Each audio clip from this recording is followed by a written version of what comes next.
Hello, esteemed audience. Today we will narrate a mysterious case that occurred in the bustling city in the southern part of Ha Bac province. On February 25, 2014, at around 8 in the morning, Mr. Cao Mo, a farmer living in Bài Hương district, went to his farmland along the highway to prepare for planting potatoes. However, as he ventured a bit further, he unexpectedly discovered a figure lying motionless on the ground near a small grove. Mr. Cao couldn't discern the appearance of the person as their body was wrapped in a blanket and their mouths stuffed with a piece of cloth. Frightened, Mr. Cao hurried back home and alerted the police. Approximately 20 minutes later, the self-investigation team of the Bài Hương District Police arrived at the crime scene. After conducting an initial examination, the police discovered that the victim was a woman, aged between 20 to 30 years old, standing about 1.62 meters tall. The victim's hands were bound behind her back with a floral-patterned cloth, and there was a piece of fabric resembling a foot pad on her right ankle. Despite thorough forensic investigation, the technicians found no traces of struggle at the crime scene. However, on the victim's left side, forensic technicians found 2 bruise marks, and there was a fresh bloodstain on the ground near the victim's head. Additionally, at the victim's forehead, forensic experts found an injury consistent with being struck by a blunt object. The initial assumption of the police was that this severe blow had caused the victim's death. However, surrounding the crime scene, investigators found no weapons or tools used by the perpetrator, but they did find a black surgical mask near the body. This mask could cover the entire face, revealing only 3 small holes at the front.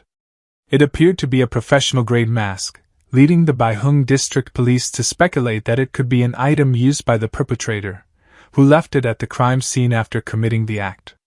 Furthermore, the police also discovered a tape measure and an empty mineral water bottle at the crime scene. Investigators promptly collected these crucial pieces of evidence and brought them back to headquarters for analysis.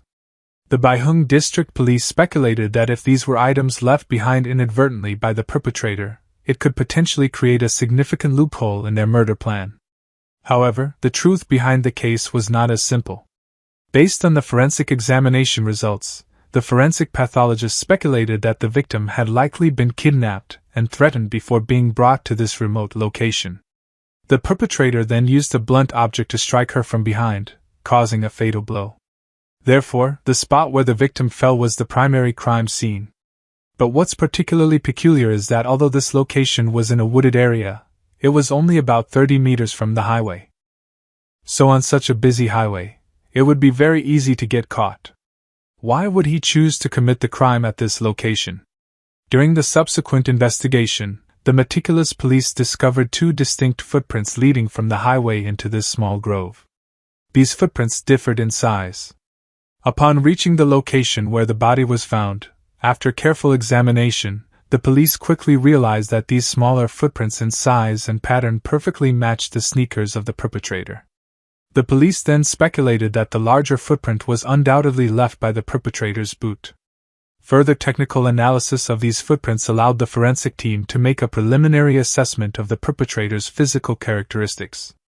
The boot was worn by a man, likely wearing a size 43, with a relatively average build and height ranging from approximately 1.75 to 1.80 meters. The age of the perpetrator was estimated to be between 30 and 50 years old.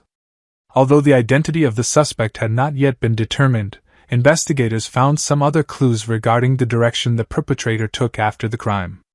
About 5 meters away from these 2 footprints, they discovered another set of footprints. After comparing and analyzing them, these footprints perfectly matched the one left by the perpetrator's boot. Therefore, the police hypothesized that during the crime, the perpetrator likely abducted the victim from the highway, took her into the forest, and after completing the act, returned to the highway. However, the direction the perpetrator took on the highway could not be determined because this section was under construction, with various construction workers' footprints intermingled, making it impossible to distinguish. As a result, the forensic team decided to first conduct a comprehensive investigation into the victim's identity.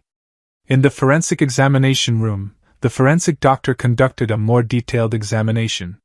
The results revealed a surprising detail. On the victim's body, she was wearing a striped shirt on the outside, while inside she wore a black nightgown. Although she wore black pants on her lower body, strangely, the victim was not wearing any underwear. From the examination, the forensic doctor concluded that the victim had undergone unimaginable violence before her death. The time of death was estimated to be between 6 to 8 hours prior, meaning between 4 a.m. and 6 a.m. on the day of the incident. Due to the extreme brutality of the case, the forensic police quickly formed a special investigation team and conducted an extensive investigation into the victim's identity. Initially, the police focused on the location where the victim's body was found in Bài Hương district, a modern city with efficient transportation. The National Highway 100% was connected to highways linking Beijing, Hong Kong, and Macau. These two highways passing through Bài Hương district had made it a northern gateway to the modern city, facing Beijing. The crime scene was located on the Beijing-Hong Kong-Macau highway. Therefore, the forensic police speculated that the victim might be a resident in a nearby village. As a result, members of the investigation team took photos of the victim and visited several villages along this highway to inquire about the victim's identity. However, after a day of investigation, the entire team still could not gather any information from the villages within a 6-kilometer radius.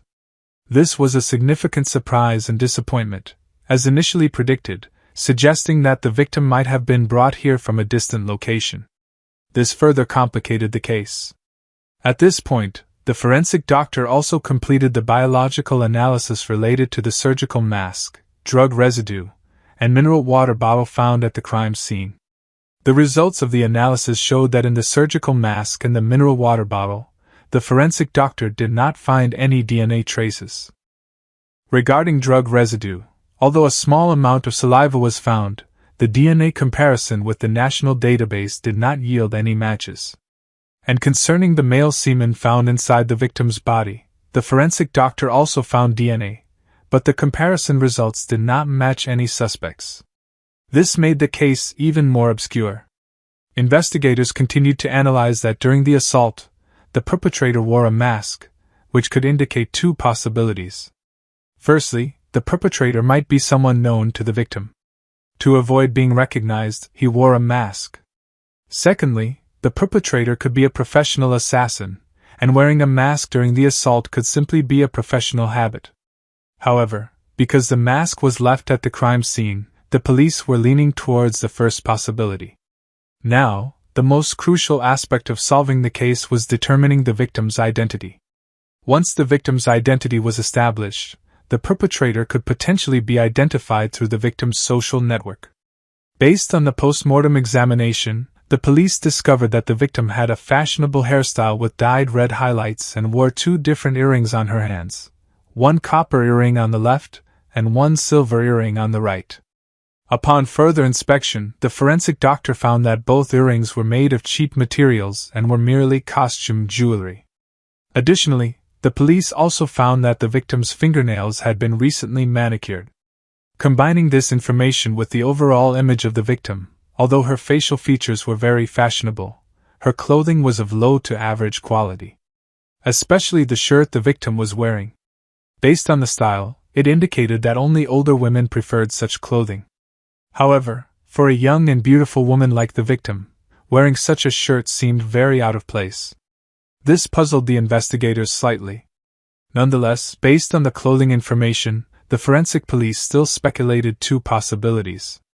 The first possibility was that, judging by the time of the crime, the victim might have been sleeping somewhere when she was suddenly assaulted by someone she knew.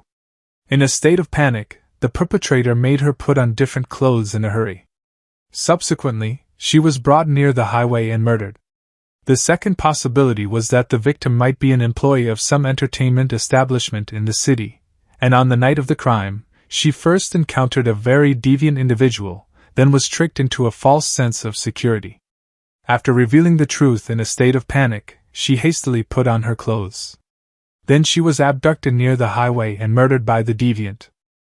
Based on this second possibility, the investigative team once directed the police to the Baishang district to investigate entertainment establishments. However, after a series of investigations, the victim's identity remained a mystery. So, was the victim a local resident of the Baishang district? In the absence of progress in the search, the forensic police were forced to temporarily abandon this line of investigation. Based on the investigation results, if both the perpetrator and the victim were not residents of nearby villages, then there was only one remaining possibility. They could be from another area and had taken a vehicle on the highway. When the vehicle arrived at the crime scene, the perpetrator stopped the vehicle, and after committing the crime, he drove the vehicle away from the highway crime scene. Along the highway from Beijing to Hong Kong, there were toll booths. Therefore, finding the vehicle that the perpetrator had taken could lead the police to the culprit. Based on this investigative direction, the police investigation team immediately began analyzing the perpetrator's route on the highway.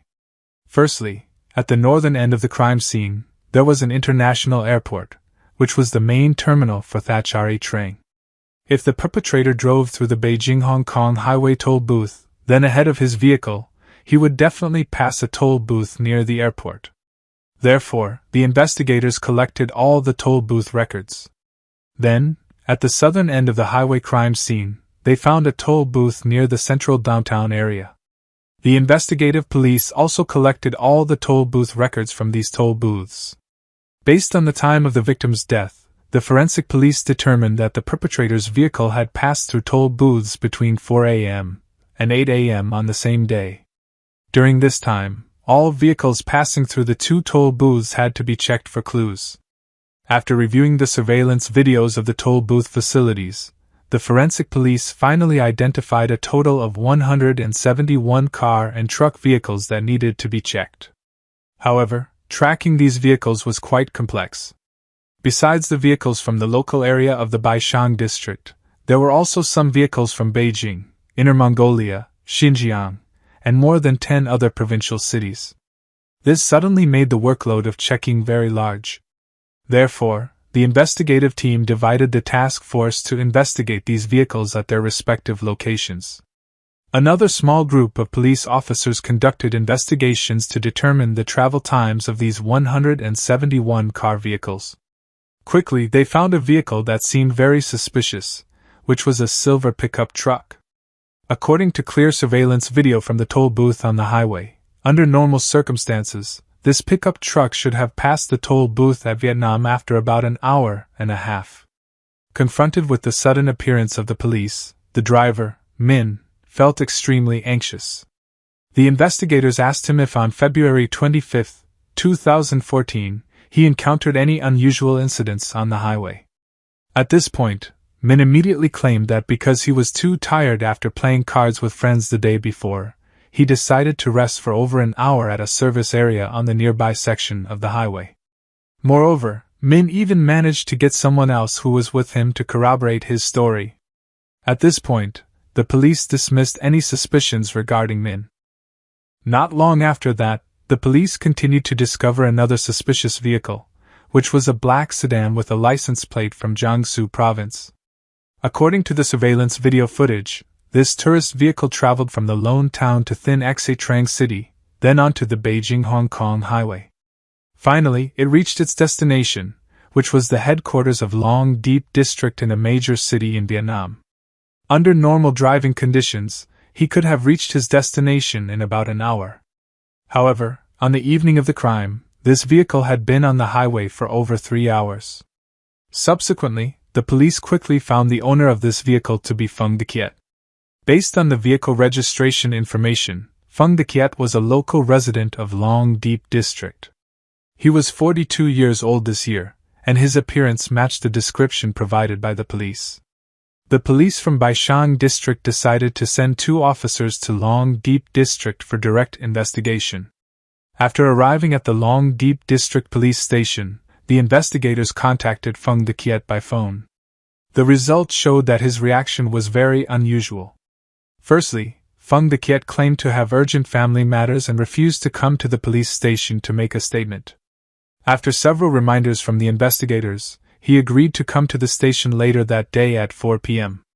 However, when the appointed time came, Phung De Kiet did not show up, and his phone was unreachable. Such evasive behavior raised suspicions among the police, and at this point, the Baishang District Police had another important lead. The investigative team found out that Feng Deqiet's vehicle had previously been impounded for a traffic violation. At that time, the person who issued him the penalty was a 21-year-old young woman named Tu Honglan from Hanoi City, Henan Province. At that time, the police looked at Tu Honglan's photo and noticed some similarities with the victim. After examining the changes in the appearance of the woman before and after makeup, the police began to suspect that Tu Honglan might be the victim of the crime. Using the records related to the traffic violation handling, the Baishang District Police obtained Tu Honglan's contact phone number. However, her phone was always turned off. Shortly thereafter, the Baishang District Police found the address of Tu Honglan's relative, in Thin Xa Trang. At this point, 2 investigative police officers went to Thin Xa Trang to investigate the woman. The results showed that Tu Honglan had previously worked at several entertainment establishments in Thin Xa Trang, but she had been missing recently. This made the police very excited, and they had a feeling that the murder case of this missing woman would soon be solved. However, no one expected that the real murderer was still at large somewhere else. To confirm the victim's identity as soon as possible, the Baishang District Police decided to send officers to Tu Honglan's hometown in Kim Tae Province to find out if she was truly missing. The result was surprising when they arrived at Hanoi City, Henan Province, in Kim Tae Province. The police were shocked when Tu Honglan's father replied that his daughter was not missing. Tu Honglan had changed jobs and switched off her phone. Following the police's guidance, they found Tu Honglan in Thin Xa Trang, and they asked her if she knew the victim in the photo. The disappointing response was that Tu Honglan claimed she did not know the victim. At the time of the crime, she had stayed in Thin Xa Trang and had not left the city. Then the investigators found the owner of the suspicious vehicle, based on Feng Deqiet's statement. He didn't go to the police station as scheduled because there was an urgent family matter to attend to, and his phone happened to run out of battery, causing it to shut down.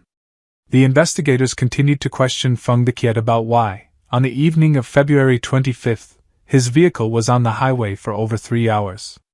At this point, Feng Deqiet smoothly replied that his car had broken down unexpectedly, and he had spent over an hour fixing it. He then called someone to accompany him as a witness.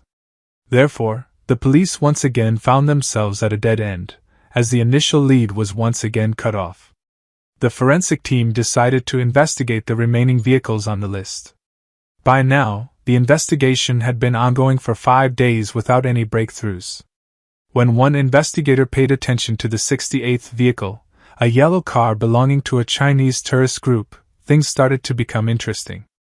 According to surveillance camera footage, this new vehicle had entered the highway at around 3 a.m. on February 25th, heading towards Vietnam, and returned to the toll booth around 6:15 a.m. the same day. It seemed that this vehicle had only made one loop on the highway during the time of the incident. Unfortunately, due to technical issues that evening, the surveillance camera at the toll booth did not capture a clear image of the person retrieving the car. However, using the license plate, the police quickly found the owner of the vehicle. According to records, this person was named Li Jianhua, a 60-year-old woman, and her registered address was in Thin Xa Trang, a city in Ha Bac province. Subsequently, investigators went to Li Jianhua's address, only to discover that the person living there was not Li Jianhua. Based on information from a neighbor, it was revealed that Li Jianhua had sold the house 2 years ago and moved out of the area. However, nobody knew where she had gone to live. The investigators then showed Li Jianhua's photo to the neighbors to inquire about the whereabouts of the victim. Surprisingly, they all unanimously replied that Li Jianhua did have a daughter, but she rarely returned home from school. Furthermore, they could not confirm whether this missing person was Li Jianhua's daughter or not. At that moment, the police vaguely obtained potential information about the victim's identity but still could not locate Li Jianhua and her daughter.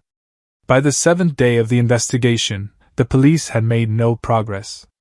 Therefore, the investigators decided to expand the search area. They issued a search notice on the provincial television network of Ha Bac province, hoping that with the help of the public, they could find some valuable clues. Fortunately, on the 3rd day after the notice was issued, a person called the Baishang District Police. His name was Li Qianvai, a 56-year-old man from Thin Xe Trang. He informed the police over the phone that the photo of the missing person on the search notice bore a striking resemblance to his niece, namely his sister's daughter. Subsequently, Li Qianvai went to the Baishang District Police Station to claim the body. He confirmed that the victim was indeed his niece, Cheng Hyudin. Based on Li Qianvai's statement, his sister, Li Jianhua, was the owner of the yellow car. Li Jianhua and her family of 3 used to live in Thin Xe Trang. However, 2 years ago, when Cheng Hyudin graduated from high school, she started working. Therefore, Li Jianhua decided to leave Thin Xe Trang and move back to their ancestral home in Noyet Shua district to enjoy retirement with her husband. Li Qianvai also added that Cheng Hyudin had just turned 19 and worked at a clothing store in Noyet Shua district. Her aunt Li Jianhua worked at an insurance company. Despite Cheng Hyudin being Li Jianhua's adopted daughter, the 3 of them had lived together affectionately over the years. Finally, they had overcome all difficulties together. Initially, the life of Li Qianhua's family was progressing positively. However, within just a few days, Li Qianvai suddenly found that he couldn't reach his elder sister by phone. He suspected that she might have forgotten her phone somewhere. On the second day, Li Qianvai tried calling his sister again, but still couldn't establish contact. So, he called his brother-in-law, who informed him that on the evening of February 20th, his girlfriend, Chao Hyudin, had come to their house to meet them. Subsequently, they all went out together and hadn't returned home since then. Concerned, Li Qianvai had been trying to reach Li Qianhua and Chao Hyudin since February 25th, but their phones were always off. On Li Qianvai's side, he was also worried and called his brother-in-law to inquire whether he should report to the police for their safety. At that point, his brother-in-law replied that there was no need to involve the police because his sister had sent him a message. Then, his brother-in-law forwarded the message to Li Qianvai. In front of the police officers, Li Qianvai showed the message he received. The content of the message was as follows. Qianvai, my sister and niece are all fine. My sister and her daughter are safe in an unfamiliar place. Don't worry, just stay with your brother-in-law for a few years. I am not at ease with the present situation, so let's meet again in 4 years. During that time, don't contact them, treat this as a missing person case, and don't search for them. I will give your brother-in-law 50,000 yuan to help him get through this year. Help my sister give it to him. See you in 4 years, we will have a detailed conversation then. Whether to help or not, it's all up to you. After receiving this message, the investigators quickly identified some suspicious points. Firstly, the motive behind Li Qianhua sending this message seemed strange because after losing contact with her and Chao Hyudin, Li Qianvai had never managed to contact them. Therefore, Li Qianhua probably didn't know that Li Qianvai was searching for them. Secondly, if Li Qianhua had decided to send this message to her brother-in-law, she could have directly used her phone to send it to Li Qianvai, so why complicate matters in this way? Thirdly, according to Li Qianvai's memory, Li Qianhua had previously expressed opposition to Chao Hyudin living with her daughter, so why did she change her mind now? Based on these suspicions, the Baishang District Police hypothesized that this strange message might have been written, composed, and sent by Li Qianvai himself, but with a hidden agenda.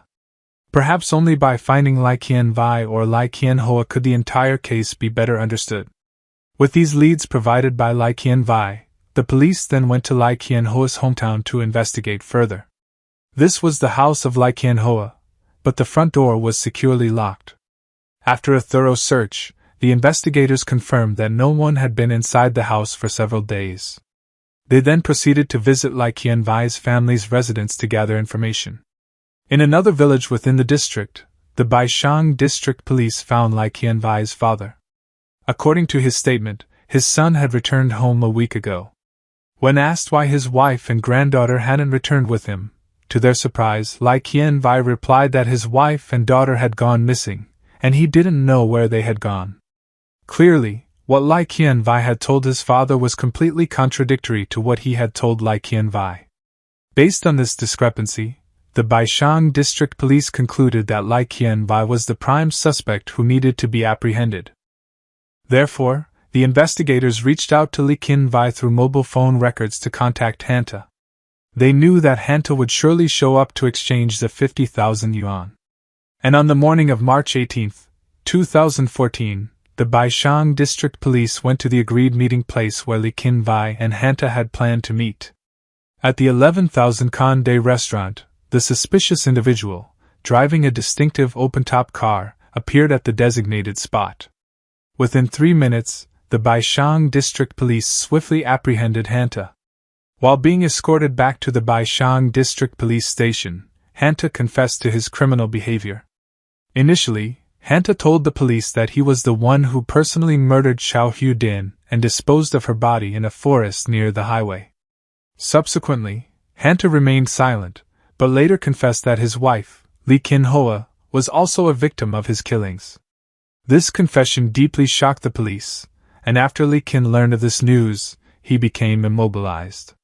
He couldn't comprehend how he had become so cruel. It all started in 1990, 35 years ago, when Hanta, at the age of 20, got married and had a child in his hometown in the Quansu district. Although the family was quite poor, they managed to sustain themselves through diligent farming, and their life wasn't too bad. However, during his wife's pregnancy, Hanta couldn't control his youthful desires. He had an affair with a young girl and was subsequently sentenced to prison for rape. At this time, Hanta's wife, Li Hun, was pregnant with Hanta's child and decided to leave him and give birth alone. Afterwards, she left the Quansu district. As their son was in prison, Hanta's mother had to take care of and raise their 2 children. They hoped their son would reintegrate into society after his release from prison. However, in 1998, after serving 4 years, Hanta was released from prison, but instead of returning home, he went to Fuqing district, 50 kilometers away. Hanta wanted to start a new life there. Subsequently, Hanta learned to cook and worked at a restaurant in the Fuqing district. Not long after, Hanta met Lee Kin Hoa in a restaurant. Although Lee Kin Hoa was 42 years old at the time, her careful grooming and daily makeup made her look much younger. From then on, the 25-year-old Hanta began to pursue Lee Kin Hoa passionately. Despite the significant age difference, and despite Lee Kin Hoa having had a failed marriage before, Hanta was undeterred. Despite having a stepdaughter, Xiao Hudin, Hanta still pursued Lee Kin Hoa relentlessly, even though Lee Kin Hoa felt somewhat uncomfortable about it. Particularly in front of their relatives and friends, Lee Kin Hoa was always worried that others would gossip about her boyfriend. Soon after, the couple even went on dozens of dates, and although they lived together, they had not officially married. It can be said that the early days were sweet for them, especially as at the time, Xiao Hudin was only 13 years old. Therefore, everything in Hanta's family was quite harmonious. However, over time, Hanta began to feel that Lee Kin Hoa's personality was too strong. Despite being young, Lee Kin Hoa made all the decisions regarding the family, disregarding Hanta's opinion. While Hanta continued to work as a cook at the restaurant, when he returned home, he had to do chores, cook, and take care of the children. He had to take care of everything himself. Sometimes, Hanta felt a little resentful and was envious of Lee Kin Hoa's luck. Hanta confessed that having to go through the hardships of prison and facing life's challenges had changed him. He felt a sense of resentment towards Lee Kin Hoa, especially since she always looked down on him in front of others. Regarding returning to his hometown in the Quansu district, Hanta had never considered it. It wasn't until one day, 10 years later, that a relative in his hometown coincidentally met Hanta in Fuqing district. Since then, the relative was able to contact Hanta after many years. The relative asked Hanta why he was so heartless and why, for many years, he hadn't returned to visit his mother and children. At this point, Hanta replied that he didn't have the financial means to return, so what was the point? And for this reason, after briefly visiting his mother and 2 children, Hanta returned to Fuqing, living together with Lee Kin Hoa and their daughter. Upon returning to Fuqing, Hanta quit his job as a chef at the restaurant. Then, with the support of Lee Kin Vai, Lee Kin Hoa bought a brand new car with the brand Truongan, and a knife for Hanta so that he could earn money by driving a taxi in the city. Although the economic conditions in the family improved, the underlying conflicts between Hanta and Lee Kin-hoa continued to escalate. By June 2012, Hanta persuaded Lee Kin-hoa to sell their old house in Fujian, and then the three of them would move back to their hometown in the Nguyen-su district. Hanta bought a new house in the district. This was supposed to be a step forward for all three of them, but not long after, trouble arose in September 2012. Hanta's stepdaughter started to want to get married. As a caring father, Hanta hoped to use some money from his family to provide for his stepdaughter's dowry. However, Lee Kin-hoa, who controlled the family's finances, was very stingy. She only gave Hanta 1,680 yuan. Therefore, he felt very embarrassed in front of the whole village. As a father, he couldn't bear to see his daughter and mother-in-law suffer. Because of this, Hanta began to compromise with Lee Kin-hoa, and just half a year later, another incident occurred that strained the relationship even more. In March 2013, Hanta's mother fell seriously ill and needed 20,000 yuan for medical expenses. But Lee Kin-hoa refused to agree. Even though she had been persuaded a lot, she only agreed to give 2,000 yuan. This made the husband feel very helpless. Not stopping there, the next incident, related to Lee Kin-hoa's foster daughter, Cao Hyudin, occurred. After graduating from high school at just 18 years old, Cao Hyudin started working and sold clothes in a commercial area. Not long after, she had a boyfriend. Initially, this was a normal and acceptable thing, but when she brought her boyfriend home, both Hanta and Lee Kin-hoa were very surprised. Cao Hyudin's boyfriend was actually a married man and slightly older than her. For Lee Kin-hoa, she couldn't accept this, and Hanta said that every time he came home after work, he would see Lee Kin-hoa and her daughter together. At this point, Hanta wanted to talk to Cao Hyudin, but as usual, she spoke disrespectfully and rudely in front of Hanta. Helpless, he turned to Lee Kin-hoa to persuade her to accept the truth. But Lee Kin-hoa still felt very resentful. Her daughter had helped in the family but had ended up becoming a third party for someone else. Therefore, Lee Kin-hoa forced her daughter to break up with her boyfriend immediately. While still trying to comfort Hanta, in the anger and frustration of Lee Kin-hoa's curse, the ancestors of Hanta's family were also shaken. But with his masculine pride, Hanta had no other way to turn. He could only drink a little alcohol and leave the house.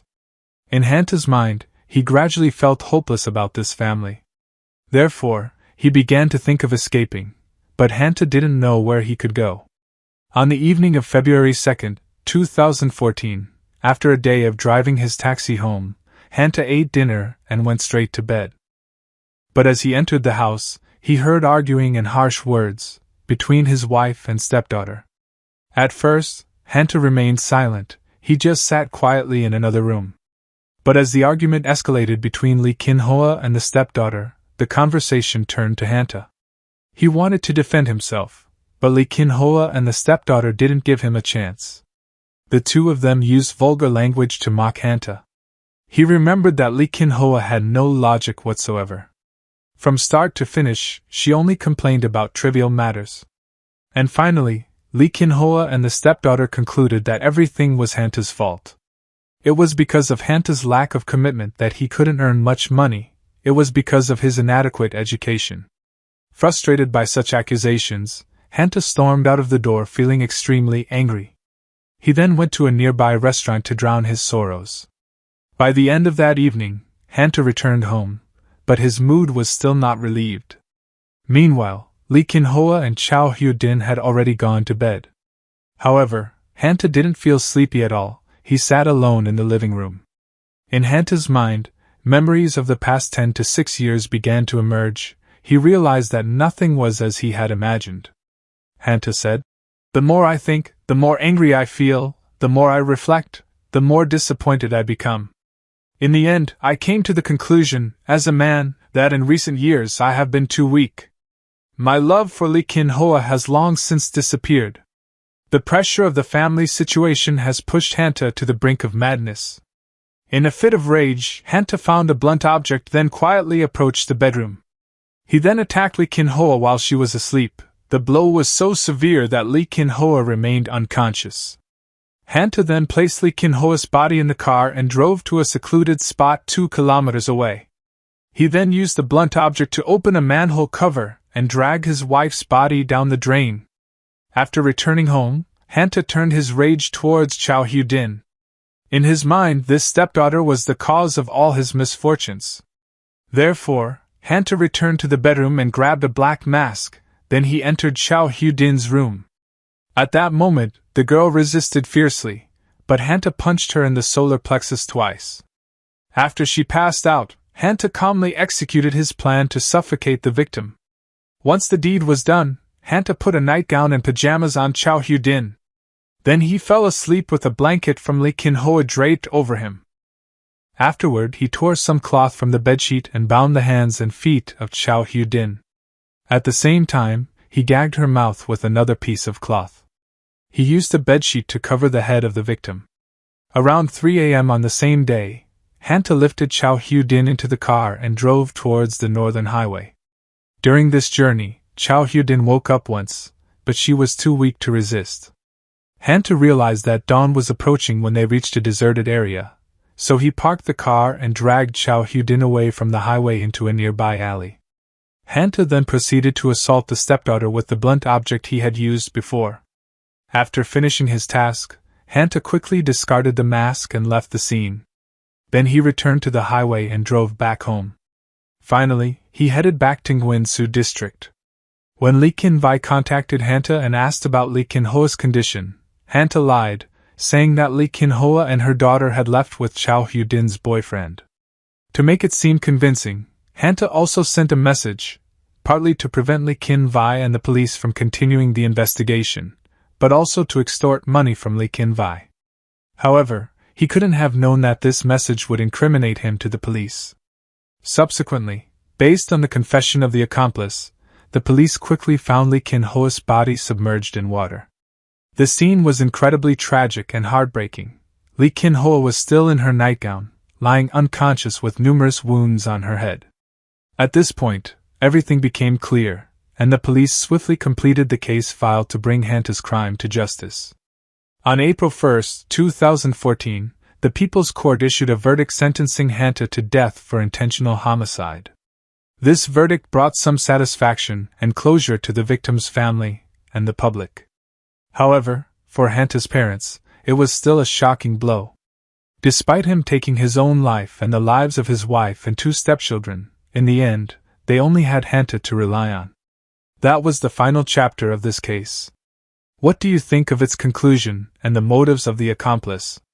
Don't forget to leave your thoughts in the comments section below. Now, goodbye and see you again.